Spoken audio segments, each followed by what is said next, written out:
Go ahead. I'm going to turn you up. And this is Lisa. Hi, everyone. Who hasn't met Lisa? Lisa is the manager Better? of the Too much? of the operation here, and asked me to prepare a little historical talk for today.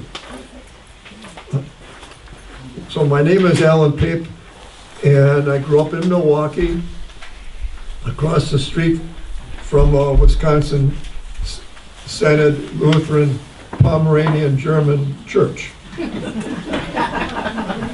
And in my family, we've had this, it's like a necklace. And every bead is held together by a string. That string for my family has been the Wisconsin Synod Lutheran denomination. We'll talk a little bit about that. The closest one to the Moegenburg farm, where we're sitting right now, is 2 miles away on Highway 57 and a mile south of Old Stage on the east side. And I called the pastor last week. I told him I was going to be giving a little talk here, and I wanted to introduce myself. And as soon as I said that I was a graduate of Wisconsin Lutheran High School, he really brightened up.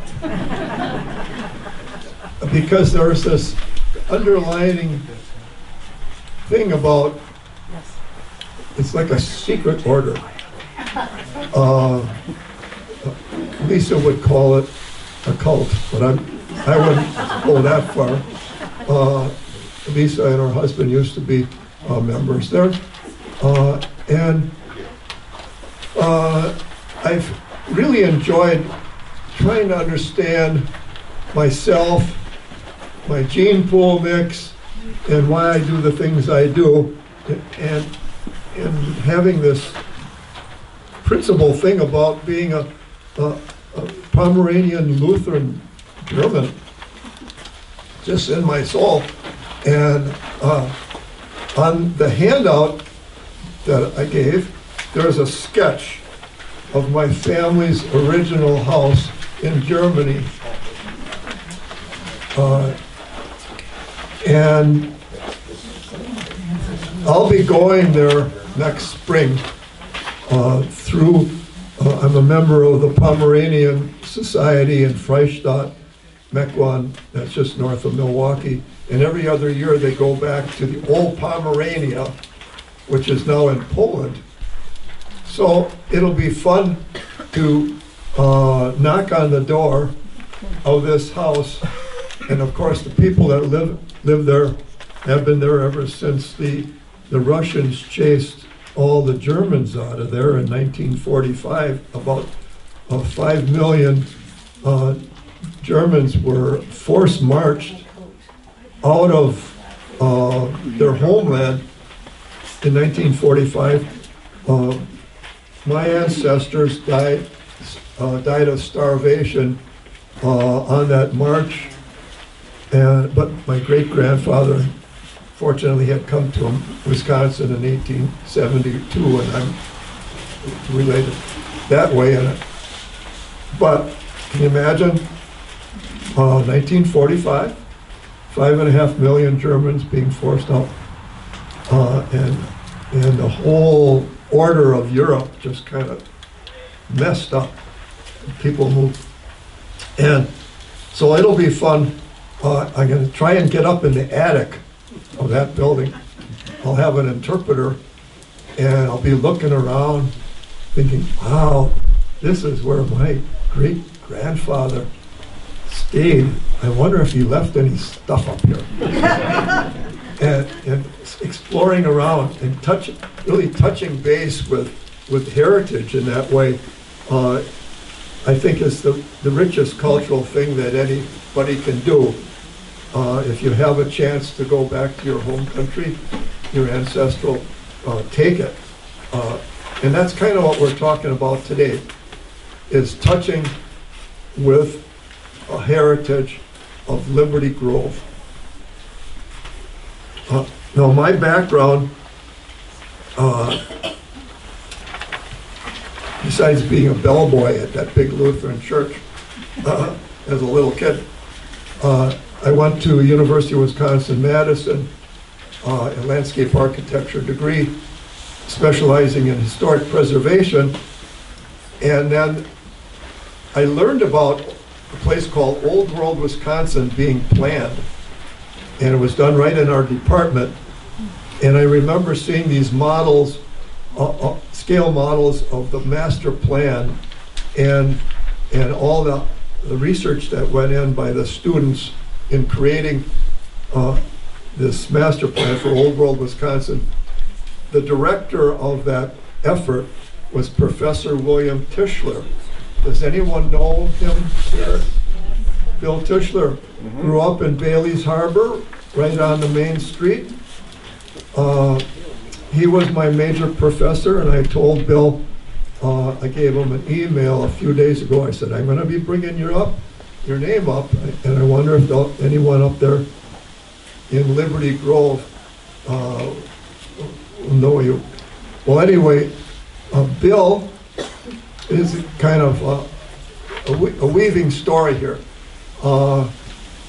Bill was my major professor, my advisor, and my good friend all these years. He introduced me to Europe and traveling in Europe. And he's a wonderful man. He's 87 now, and he's finishing a book on Jens Jensen. Can you imagine that? At 87, writing about Jens Jensen, and why is that? Why is he so interested? Why has Bill Tischler given many classes at the clearing all these years? And we kind of taught a few classes there. And so the clearing and Jens Jensen and Bailey's Harbor and Emma Tuft. Did everybody remember Emma? Yes. Miss Emma? And Emma and Jens Jensen were good friends and helped start the Riches Sanctuary, along with some other local environmentalists. But I interviewed Emma in 1974, and it was, I didn't know her from anyone special at the time, but Professor Tischler said, you gotta talk to Emma, because I grew up in her backyard shooting basketballs against her stovewood horse stable. He's got two other brothers, and Emma had a basketball ring on the south side of that little stovewood building. And we're going to talk about stovewood and how Bill Tischler became the world's expert in stovewood architecture, which is really distinctly known for Door County. If you folks don't know about stovewood, on our tour today we'll see some on this property. It's a unique folk architecture. The interesting thing about Emma Tuft, she grew up on what's called Tufts Point, and that was, they had a rooming house there, kind of a small hotel for her folks and her grandparents, because they had laborers working at their stone quarry and their lime kiln. So everyone knows about the wonderful stonework that's here in Door County. Well, Emma Tuft's folks had an industry there of making lime available and shipping it all over, and stone. So that property is now owned, I think, by Lawrence University, but it's right across the road from the Ridges. So all of these things kind of, Bill always says to me, Al, there's something special about Door County. Yeah, of course there's Bill. Liberty Grove, it's got 45 miles of shoreline. And some of the most beautiful parks in Wisconsin, county and state parks, and the cedars and the cedar swamps, and the beautiful ridges of glacial till that carved out this area. So all of this is coming together for these immigrants coming into Wisconsin. The land, they wanted the land, and they wanted to be free to do with that land whatever they wanted to do with it. And just the story of Liberty Grove is so interesting to me. Let's just think about Liberty Grove. We don't know who came up with that name, but think about the fact that in 1859, Liberty Grove came into being in the home of a Norwegian farmer.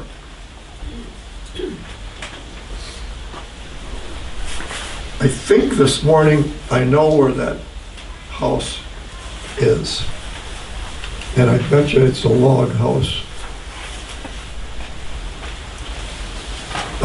We are in Liberty Grove, the largest township in Door County, Wisconsin.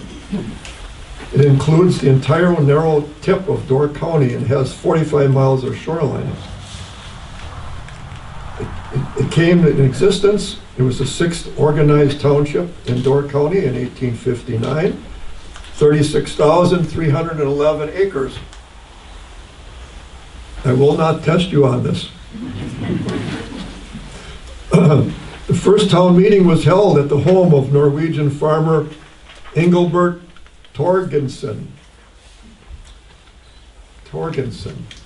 Norwegian. Why was he picked to have that meeting?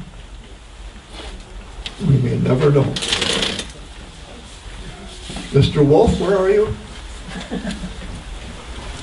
Can you tell them where you think it is, where you know it is?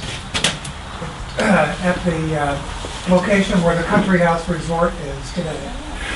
The Country House Resort. Where would that be? Okay. So, 42 and Highland. So, it's not that far from here. But Okay. most folks in the room will know where that is. Okay. So imagine that we're in that little Norwegian log house in 1859. We're all squished in there because it's probably only 16 by 26 feet in size, and has it's 2 rooms on the first floor. The walls are tightly fit, either pine or cedar logs. The corner notches are either full dovetail or overhanging box corner notches. It could reach the ceiling above, and upstairs on the second floor, it's all open, uninsulated, and that's where the kids would be sleeping. And there's a ladder up over in one corner to get up there.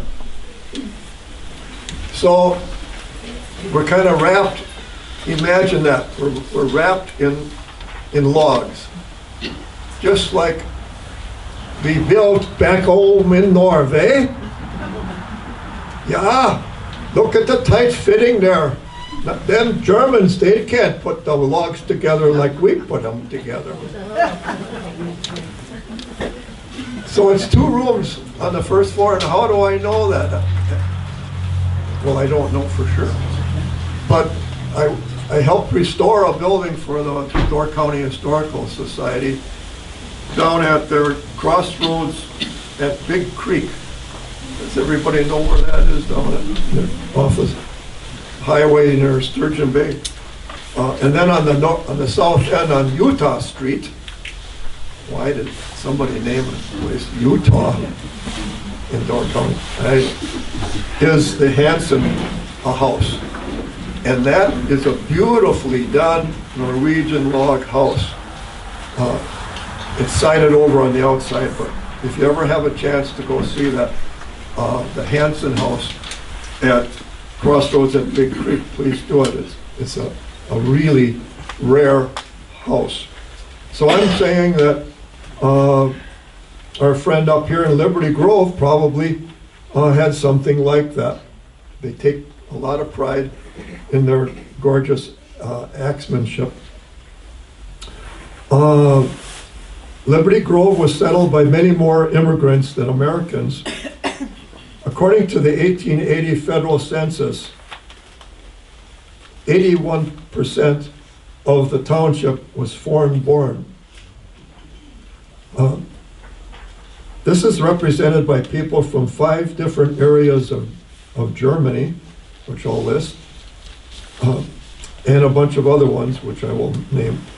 Now, 60% of Wisconsinites are related to some German heritage, 60%. And there's a reason for that, why there's so many German Americans living in Wisconsin, and why so many beer breweries were built in Milwaukee, my hometown, and where my dad worked at Miller Brewing Company. Wisconsin had a office in Germany promoting the state way back in the 1850s. And there was lots of available land for homesteading. And there were 3 waves of Germans coming to Wisconsin. The earliest ones, 1839. And there's a book here that our friend Dennis Kepsel brought along that talks about his Kepsel Lutheran Pomeranian heritage, mainly in Dodge County. And you are too? I'm from Old World, Wisconsin. That's my family too. All right. Capsules aren't my family, but All right. I know of that name. It's very familiar. Yeah, so the Dodge County Kepsels came during the first wave, which was 1839, and for 20 years. And then the next wave was 20 years after that. And the last wave brings you up to 1900. So 3 distinct waves of lots of Germans, and Wisconsin became what you'd call the preferred destination for Germans. After a while, the word got out, and they came here. There's 15 different German subgroups that came to Wisconsin, and 4 of them landed in Liberty Grove. They are the Pomeranians, which we mentioned. They're not little dogs. They spoke Low German, and they were all Lutherans. And then there were the Hessians, from where the Rhine River and the Mosel River kind of come in there in between. That's Hesse, Germany. Then the Mecklenburgers from near North Sea. The Saxons came to Liberty Grove from eastern Germany, right straight north of Prague. Saxony kind of stretched into East Germany. And then the Austrians. So we had Pomeranian, Hessian, Mecklenburgers, Saxons, and Austrians here in Liberty Grove. Then we had the Swedish, the next biggest group, the Norwegians, the Danes, the Bohemians, Belgians, Luxembourgers, Irish, English, and Scottish. Those are all foreigners coming into this area of Wisconsin, all within about a 10-year period. So there was, the land was sort of cut over when they came. And the land was first owned by what we'd call Yankees.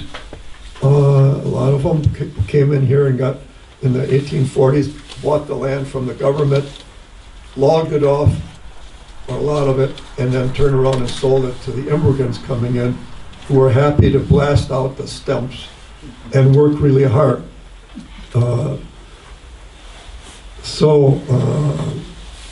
Only 19% of the settlers here in the township were from the United States, and most of them were coming from the state of New York. So let's do a little imagining again at that first township meeting in Torgensen's little house.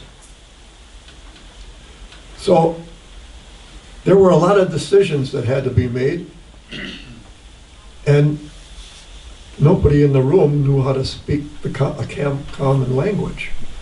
How do you make all of these decisions when you don't understand what the other guy is saying? That's a problem. How do you pick a town clerk, a treasurer, a constable, a justice of the peace, 3 supervisors, and how do you determine a budget for your township when everybody is speaking different languages? How do you pick a name for your township? And who promoted the idea of Liberty Grove? Let's think of this one. What is a grove? Trees. A special kind of tree arrangement.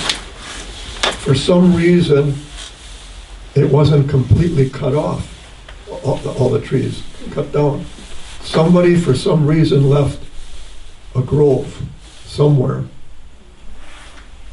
And inside a grove, a virgin forest, no understory. You can walk around. It's very park-like. Maybe it's a place for a beer garden. That would be great. Lots of room, or the cattle are going through there, chewing off. So a grove is almost like a sacred spot. I've been in groves before, especially white cedar. Like you see here, over the white cedar trees over there, the Latin name is Arba Vitae, which means the tree of life. And it's a wonderful tree. I make baskets out of it when I have a chance. But you make shingles out of it. Log buildings are nice and warm. It smells great. We use it in a sauna. Put on the hot rocks and it smells so great. So the way they grow, it could be a place where a bench could be put in a grove of these cedars, and you could meditate while you're in there. And maybe there's a free-flowing spring nearby with a little tin cup hanging there that you could take some water. But anyway, we don't know where that grove is or who suggested the name, but we do know why they suggested Liberty. All these foreigners coming here. Liberty, the definition for liberty, it's a noun, means freedom. That was on the mind of all these recent immigrants.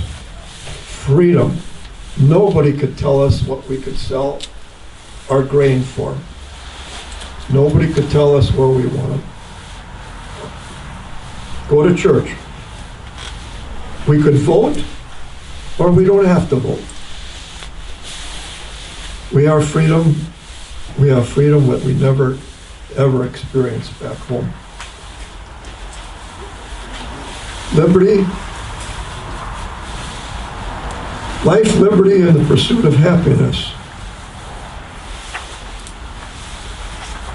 I wonder, just how happy do you think these immigrants in this room were? Were they already achieving that happiness in the new world? Were they getting along with their neighbors? Was there unity here in this township? Don't know. Another interesting word direct derivation of liberty is the word liberal. Now, these Pomeranian German Lutherans were not liberal. How did that flow? They were the most conservative of the Lutheran group outside of the Finlanders, I guess, who were apostolic Lutherans. Okay. Any questions at this point? Just kind of moving along, trying to set the stage. Liberty Grove and this beautiful farm that we're sitting at. Do you know how they resolved the issue of multiple languages? No. We have representatives from the Liberty Grove Historical Society here. If you're from the Liberty Grove Historical Society, stand up or raise your hands. Yay! Dave, yeah. Okay. Lisa? Did anybody have any questions for Alan at this point? Yeah. Maybe? Okay. Can you all hear in the back? Yes. Okay. Okay, Alan. All righty. I had a lot of fun doing this little talk today. I've been coming to Door County since I was 8 years old. My dad loved to play golf at Peninsula State Park and go fishing in Clark Lake. And we rented a cottage down there for several weeks in the summer. And he would take us around, and I'd climb the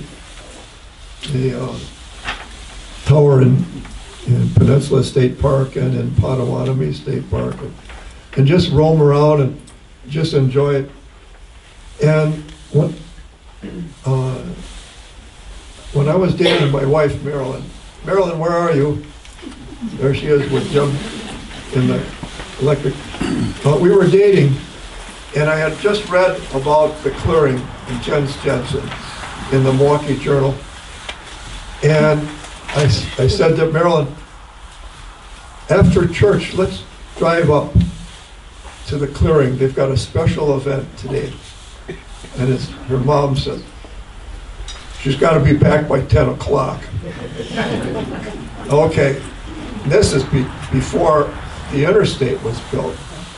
And the road from Milwaukee to the clearing is all through Port Washington, Sheboygan, Kewaunee, Manitowoc, Algoma, and finally all the way up.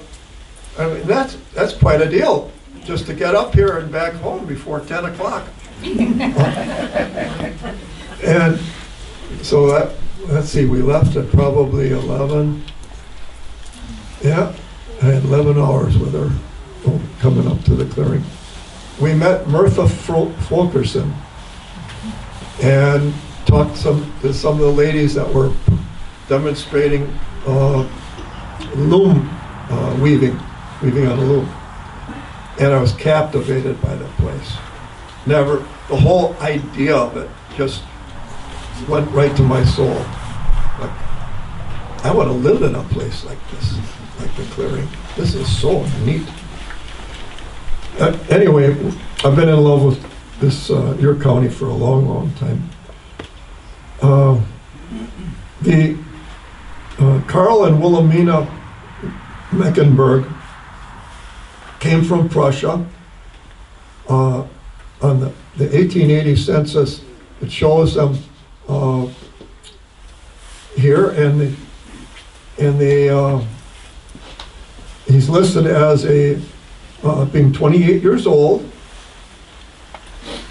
What was interesting, he's listed as a laborer. And all the other farmers, or all the other neighbors were listed as farmers. Why was he called a laborer? Listed as a laborer. We have this marvelous photograph of all the buildings that used to be on this place. This is a big operation. why is Mr. Mecklenburg listed as a laborer in 1880? Other than, boy, it sure took a lot of work to make all those buildings, but not a farmer. So that's an interesting little secret. And he's also, his wife Wilhelmina is 35 years old and listed as keeping house. We know she did more than that. But why the difference in the age? He's 28 and she's 35. And I said they probably attended the German Lutheran church 2 miles west of the property. Today it's called Christ Evangelical Lutheran. Okay, the original owner of this property was William Smith. William Smith, who's was probably a Yankee. He bought it in 1846 from the U.S. government. He was probably from out east somewhere, although Smith is a common German name too. I found Carl's obituary. It was written in the December 24th, 1923 Green Bay Press Gazette. And so this is 1923. He died right before Christmas. He describes Carl as a pioneer of northern Door County, and then he died at his home, the log house here that Jim lives in, died in his home in Liberty Grove from cancer. He spent 42 years of his life on this farm and reached the age of 73 when he was summoned. You know what that means? He was summoned. Carl was married twice. We didn't know that, did we? And that a son and 2 daughters lived in Ephraim. One son is living in Jacksonport. Another son at Horseshoe Bay.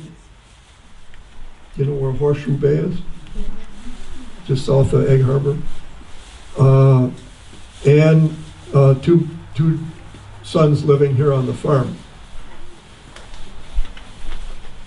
So, let's see. Can I interject? Yeah. If you're a Moegenburg or a Mecklenburg or a Moegenburg, if you're a relation or any family, can you raise your hands and keep them up so that we can see a raise of hands of how many of you are related to this property? How do you say that? Mecklenburg? Mecklenburg, Moegenburg. Say it again. Moegenburg. So there's lots of different.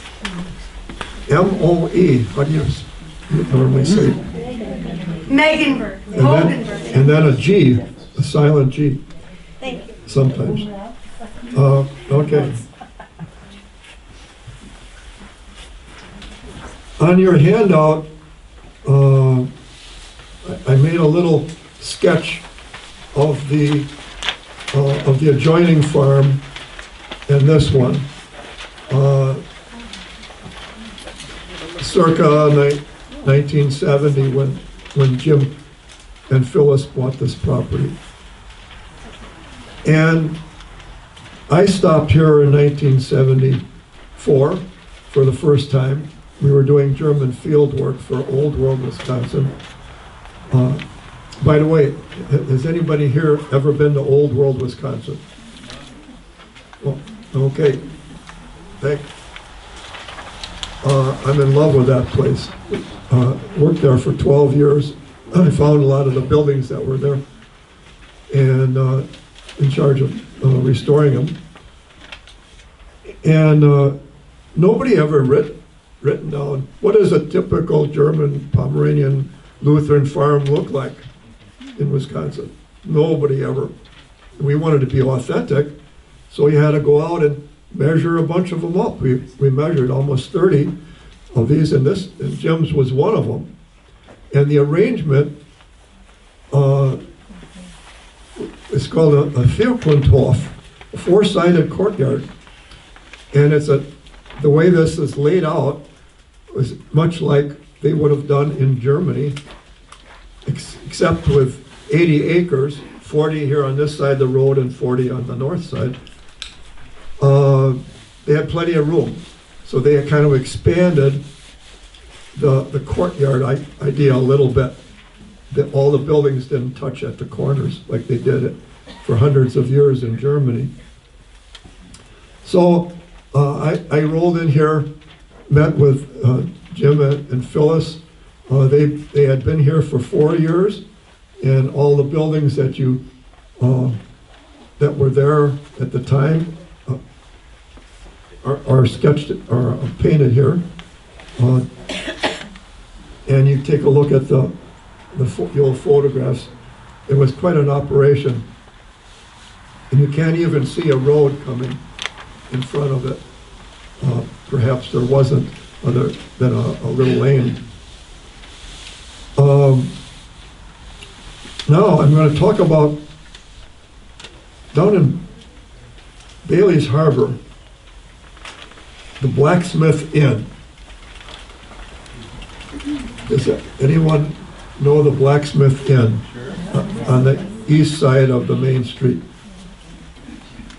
Well, that trip up here when I met Jim and Phyllis the first time, I also interviewed Walter Zahn, the owner of that building. And the Zahns, of course, are Pomeranian Lutheran Germans. And they have this gorgeous big building. And Walter brings out a photograph of his grandfather's house in Germany, and it's nearly exactly the same as the one that's in Bailey's Harbor, except it's stuccoed over instead of sided over with clapboard siding. And the fun thing about that, the Zahns were blacksmiths in Germany, Pomerania, and the house had the blacksmith shop on the first floor. And if you go past it in the near future, look on the south wall of the blacksmith inn, and you'll see the original blacksmith doors where the horses were supposed to go in and out, but they never did. Because after he built the whole place, he found out that here in Wisconsin, at least, you can't live in the same building with a blacksmith shop.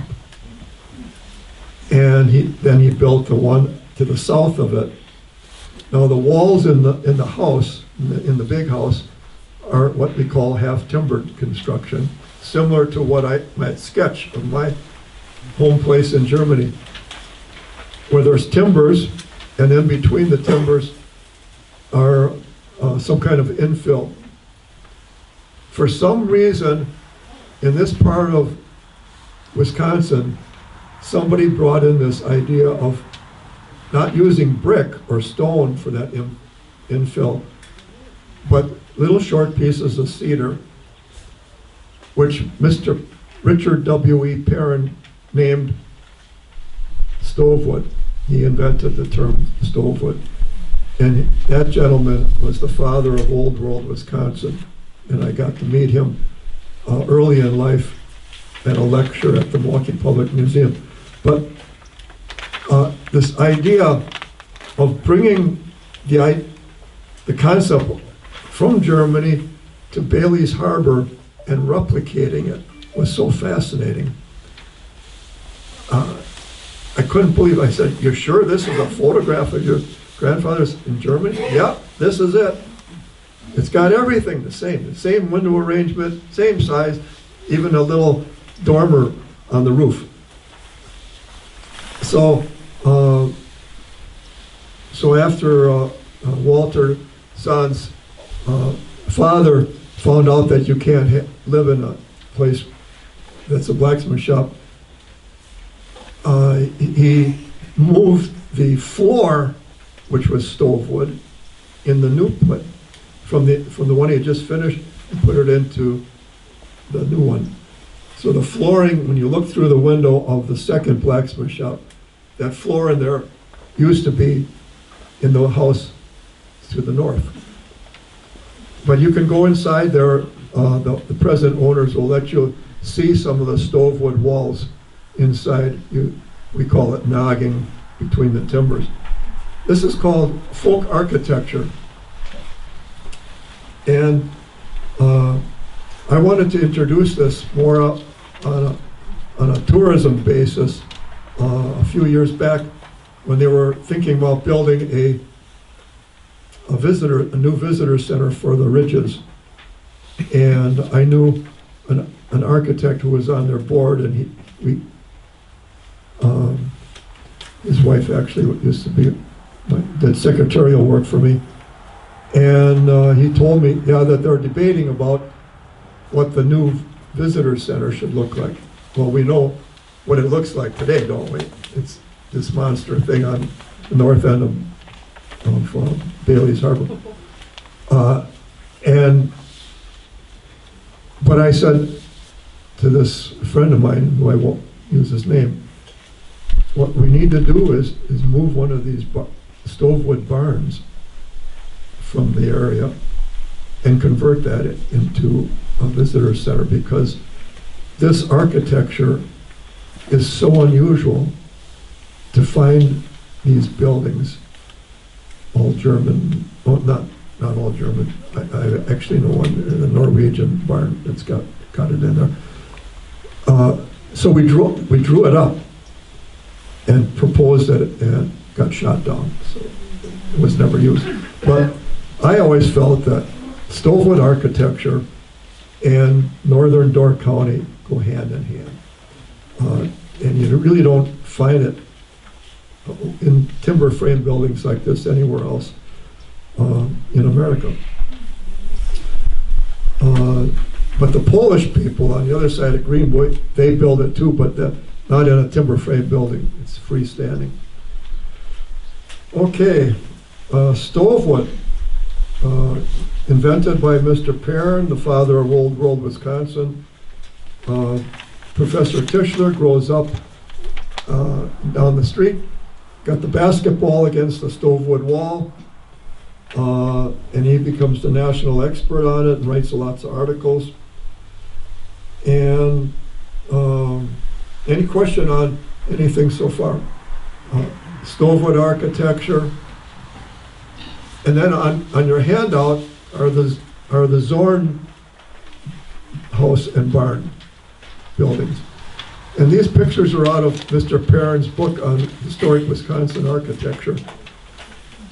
Do you remember, anybody remember those Zorn buildings along 57 south of Kepsel's farm market? They were on both sides of the highway. And the one on the east side now is completely grown up and it's completely gone, but the west one is still there. You can still see it. There's a stone wall, a low stone wall, close to Highway 57 on the west side, still in Liberty Grove, and behind it is this log house that you see it there with a stove wood addition. And then the big barn is gone.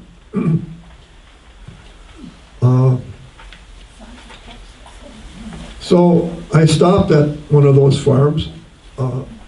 Mr. Dorn, old Mr. Dorn was out there, and he showed me around, and his stove wood barn was gone. And he says, well, we didn't call that a stove wood barn. We called that a block barn. Well, that makes sense too. It's little blocks of cedar wood. And so today, people call it a cordwood house, a cordwood construction. And there's classes in cordwood construction that you can take. And one of the interesting things about why did they use it instead of using stone, which was heavy and hard to move around, and brick, which was expensive, was the fact that it provided great insulation. Cedar is one of those trees that have lots of air in it, besides being rot resistant. So the stove wood was a great thing for infill in places that you wanted to heat. And in Jim's house, in the attic, in the gable ends, are filled with stove wood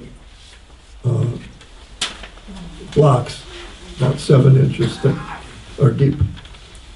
And then we'll see it when we walk out here in a little while, over there in the barn. However, around the corner, old stage turns here, 90-degree turn. The first place on the left has a granary close to the road with stove wood infill. Well, why do you want to keep the grain warm? Probably not. And maybe the guy said, if you asked him, why did you put that stove wood in your granary? All the other guys did it to keep their house warm or their barn warm. And he said, well, the guy down the road's got a granary, and that's what he put in his granary. And I thought it was a good idea too, and I did it. Well, that's probably what happened. Keep the rats out. Keep it nice and tight. So, today people build it because it looks artsy, it looks rustic, and all these little round pieces. How would you like to have your living room with those rounds looking at you all the time? Like big eyes. I'm not sure if I wanted it in my living room. Anyway, I'm going to finish this and do a little walking tour with that quotation from Frank Lloyd Wright.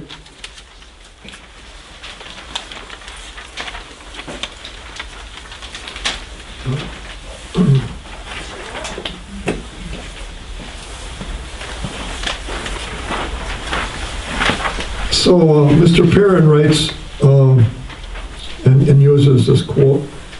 And Mr. Perrin, the architect, father of Old World Wisconsin, says, understanding the value of interesting, although frequently anonymous, old structures, such as the stovewood buildings, means understanding more of the whole culture development of Wisconsin. It was Frank Lloyd Wright more than 50 years ago who said, the true basis for any serious study of the art of architecture still lies in those indigenous, more humble buildings everywhere that are to architecture what folklore is to literature or folk songs to music, and with which academic architects were seldom concerned. These many folk structures are of the soil, natural. Though often slight, their virtue is intimately related to environment and to the heart life of the people. Functions are usually truthfully conceived and rendered invariably with natural feeling. The results are often beautiful and always instructive. So, these buildings that we'll be looking at in the next few minutes there should be something that clicks with you. Something, if you love rustic, or if you love nature, you like wood, you love space and arrangement. Not all the buildings are new. I mean, are old. Jim cleverly designed this barn that we're in to be a gallery and a studio after the big fire in 1980 when these buildings were burned down. So cleverly and beautiful and instructive. When you go into Jim's main gallery, think about that. Jim has used the original and incorporated the new and it just flows together as an artist would do it. Any questions before we head out? Did you talk about this barn right behind us? Oh, the little one? The little one that was just put up, Jim designed this structure. It's brand new and incorporated some stove wood in the gable end. And it looks like logs, but it's not. It's kind of a fake log. But nevertheless, it's charming, it's beautiful, it flows together, and it seems appropriate for this use. So it's...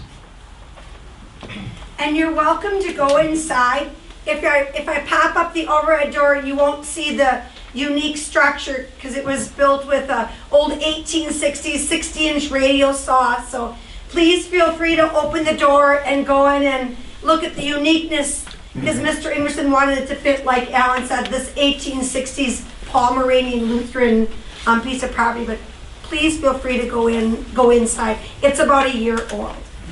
And then behind you on the bulletin board, the poster boards, are what this property looked like before last year of April 2022. So from April until October is when Mr. Ingwersen decided to renovate and refurbish this beautiful piece of property to make it truly back to the old 1860s and make it look pristine. So feel free to look at the all the pictures. It was about a 9-month project under the direction of Alan Pape and Jerry Duane. They were the ringleaders behind all these projects. So thanks to Mr. Ingwersen and his love and passion for Liberty Grove and old history, we'll have these properties for many, many, many years to come. So you're free. Thanks, Lisa. Yeah.